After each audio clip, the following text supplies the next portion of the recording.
Hello friends, कैसे हो सारे। मैं विक्रम और आप सभी अच्छे होंगे। तो आज के वीडियोस में हम डिस्कस करेंगे पीवीएफटी का क्वेश्चन पेपर है 2021 का, उसको जो 27 नवंबर 2021 को आयोजित की गई थी एग्ज़ाम, और सेकंड शिफ्ट की हैं, तो उसके हम आज बॉटनी के क्वेश्चन देखेंगे। और नेक्स्ट वीडियोस में जूलॉजी, उसके बाद केमिस्ट्री और उसके बाद फिजिक्स के क्वेश्चन हम डिस्कस करेंगे। ये गाइस क्वेश्चन आपके लिए बहुत इंपॉर्टेंट है यदि आप पीवीएफटी की एग्ज़ाम की अगर आप तैयारी कर रहे हैं, और अगर आप अपना सिलेक्शन चाहते हो तो इस वीडियो को एंड तक ज़रूर देखें, ताकि आपको अंदाज लग सके कि पीवीएफटी का जो लेवल रहता है एग्ज़ाम का, वो कैसा रहता है। तो गाइस वीडियो को आप एंड तक ज़रूर देखते रहिए। यहाँ फ्रेंड स्टार्ट करते हैं। हम बात करेंगे जूलॉजी के क्वेश्चन। तो पहला है, दही किस सूक्ष्मजीवी से बनता है। तो गाइस पहला क्वेश्चन हमारा, दही किस सूक्ष्मजीवी से बनता है। ऑप्शन है स्ट्रिप्टोकोकस, थर्मोफिलस और क्लोस्ट्रिडियम। सेकंड है लैक्टोबैसिलस बुल्गोरिस और स्ट्रिप्टोकोकस थर्मोफिलस। नेक्स्ट है लैक्टोबैसिलस बुल्गोरिस और क्लोस्ट्रिडियम। और फोर्थ ऑप्शन है सेक्रोमाइसिस सेर्वेसे और क्लोस्ट्रिडियम। तो राइट आंसर रहेगा गाइस इसका थर्ड, लैक्टोबैसिलस बुल्गोरिस और स्ट्रिप्टोकोकस थर्मोफिलस। तो राइट आंसर रहेगा हमारा सेकंड। इसके बाद आगे हम बात करते हैं, किस स्थिति में बीटी टॉक्सिन सक्रिय रूप में परिवर्तित हो जाता है। ऑप्शन अम्लीय पीएच, तटस्थ पीएच, उच्च नमक सांद्रता या क्षारीय पीएच। तो राइट आंसर रहेगा गाइस हमारा क्षारीय पीएच। क्षारीय पीएच पर जो होता है कि बीटी टॉक्सिन जो होता है सक्रिय रूप में परिवर्तित हो जाता है।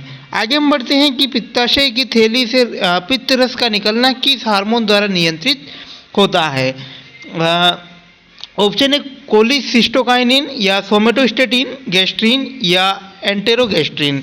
तो गाइस यहाँ पर राइट आंसर रहेगा ए, कोलिसिस्टोकाइनिन। कोलिसिस्टोकाइनिन जो हार्मोन रहता है, उसका मेन फंक्शन जो होता है कि पित्ताशय की थैली से पित्त रस के निकलने को नियंत्रण करना।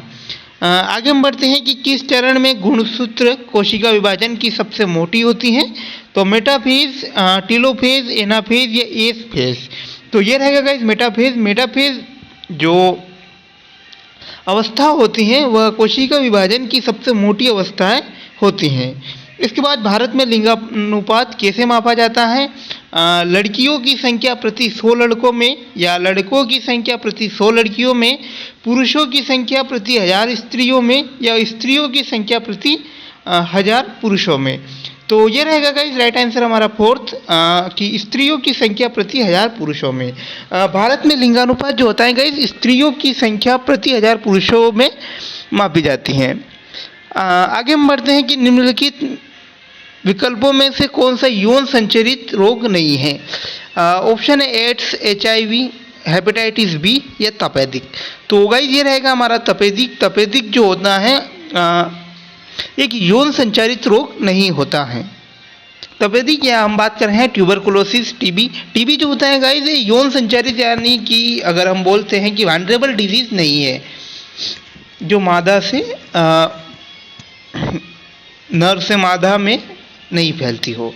आगे हम बढ़ते हैं कि मधुमक्खी का पालन, मधु और मोम इकट्ठा करने को क्या कहा जाता है।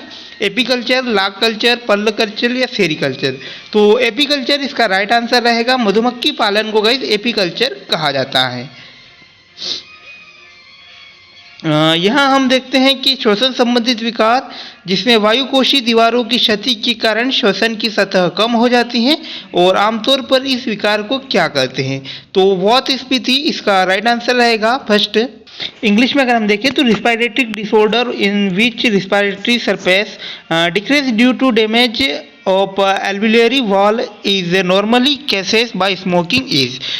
तो ये रहेगा गाइस एम्फाइसीमिया। एम्फाइसीमिया जो होता है जो स्मोकिंग करने पर जो एल्वियोलर की वॉल जो होती है सबसे ज़्यादा इसमें प्रभावित होती हैं।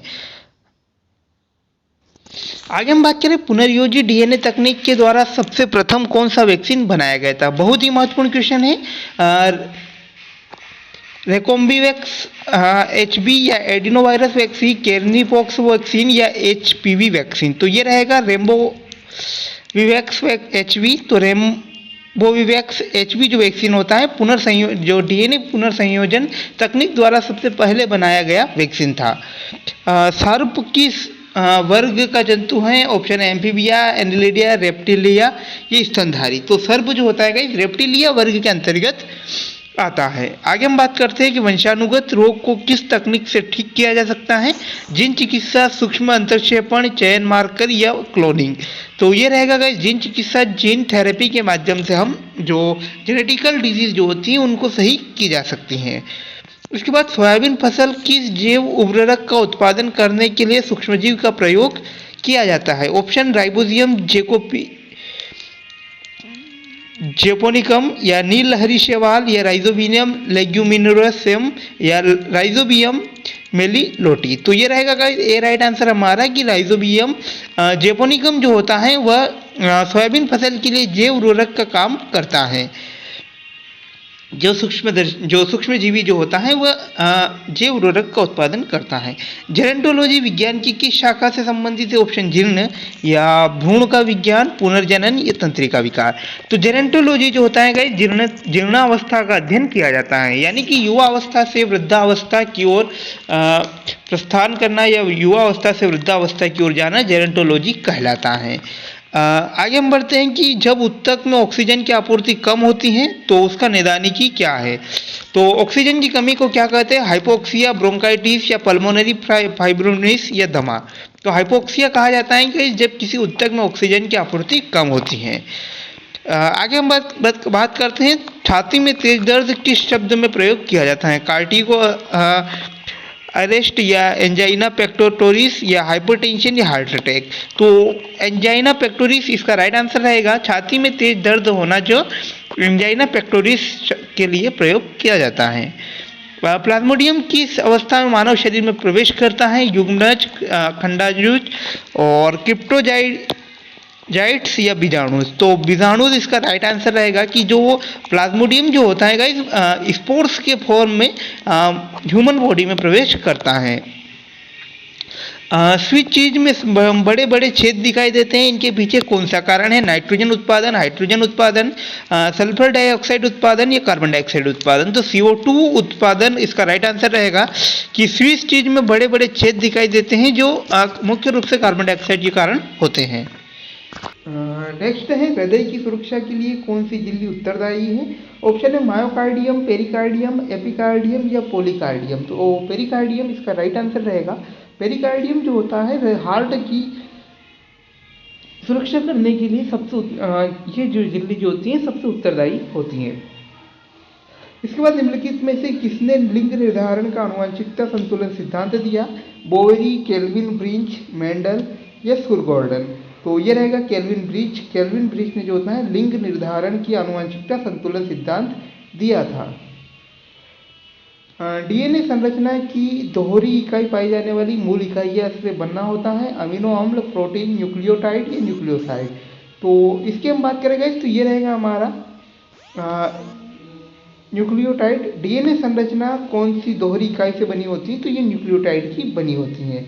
इसके बाद स्पंज में नहर प्रणाली किसके कारण विकसित होती है? श्वसन प्रणाली, मेसोडर्म के साथ परत बनना, भित्री भित्तियों का फोल्ड होना या प्रजनन। तो भित्ती भित्तियां जो होती हैं वो फोल्ड हो जाती हैं स्पंज में नहर प्रणाली के कारण। इसका अगर हम देखें कि in sponge canal system is developed due to, तो फोल्डिंग ऑफ इनर वॉल इसका राइट आंसर रहेगा। इसके बाद गुणसूत्र शब्द का प्रतिपादन किसने किया या गुणसूत्र शब्द किसने दिया? अलेक्जेंडर फ्लेमिंग, चार्ल्स डार्विन या विल्हेम वॉन वॉल्डमेयर या वॉल्टर सटन। तो वी वॉल्डमेयर ने जो है इस गुणसूत्र शब्द का प्रतिपादन किया था। बहुत महत्वपूर्ण क्वेश्चन। इसके बाद प्लाज्मोडियम का सेक्सुअल स्टेज कहाँ पूरा होता है? मानव यकृत, मच्छर की लाल ग्रंथि या मच्छर की आंत में या मानव की लाल रक्त कोशिकाओं में। तो ये रहेगा मच्छर की आंत में। जो प्लाज्मोडियम का सेक्सुअल स्टेज जो होता है मच्छर की आंत में पूर्ण होता है। इसके बाद सबसे पहले लिंग निम्न किस पौधे पर लिंग निर्धारण का अध्ययन किया गया? धतूरा, मोरिंगा ओलिफेरा, मैंगीफेरा इंडिका या मेलेड्रियम? तो मेलेड्रियम में जो होता है गाइस लिंग निर्धारण का सबसे पहले अध्ययन किया गया था। उसके बाद हड्डी के जोड़ों में यूरिक एसिड बढ़ने के कारण कौन सी बीमारी होती है? बहुत महत्वपूर्ण, गाउट, ओस्टियोपेनिया या ओस्टियोपोरोसिस या रिकेट्स? तो ये रहेगा गाउट। हड्डियों के जोड़ों में यूरिक एसिड बढ़ने के कारण जो होती हैं गाउट डिजीज होती हैं। ओके, तो गाइस आज की वीडियो में इतना ही, और नेक्स्ट वीडियोस में हम बॉटनी के क्वेश्चन डिस्कस करेंगे। आज हमने जूलॉजी के क्वेश्चन डिस्कस किए, तो वीडियो बहुत इंपॉर्टेंट है, आप एंड जरूर बने रहिए। थैंक्स फॉर वॉचिंग, मिलते हैं नई अपडेट के साथ, तब तक धन्यवाद।